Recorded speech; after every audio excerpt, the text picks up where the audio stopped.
Почитуван професор Марјановиќ, почитувани членови на семејството на професорот, драги пријатели, гости на Правниот факултет Јустинијан I, кој што има во толку голем број, голема благодарност, драги колешки и колеги, студенти, почитувани представници на медиумите. Европа денес го одбележува својот ден и слави 73 години од една од најголемите победи над фашизмот.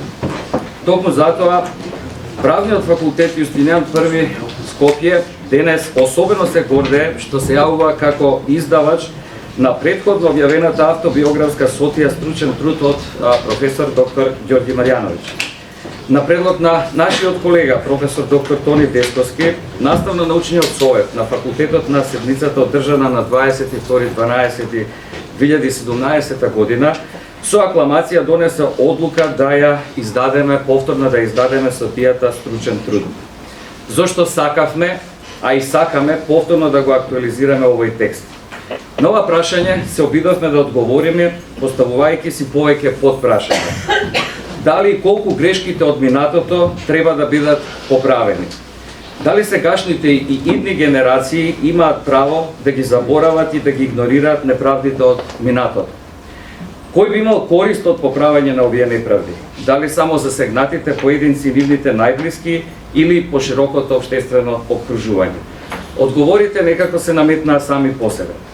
Само со препознавање и признавање на историските неправди, сегашноста може да се справи со проблематичното наследство од минатото, но и да го поттикне развојот на демократскиот идентитет и капацитет на одредена држава, нација или институција.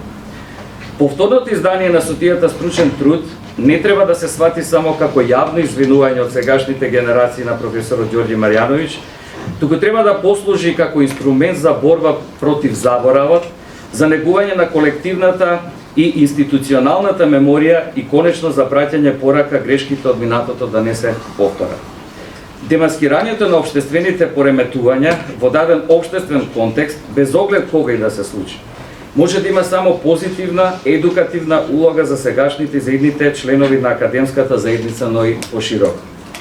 Конечно, повторното издание на овој текст го сметаме и како придонес на Правниот факултет Јустинијан I од Скопје кон реафирмирањето на во последно време за поставената идеја за градење здрава автономија на универзитетот, но и развој на критичката мисла, слободата на говорот и само така можеме да се бориме со сите сегашни и идни форми на фашизам.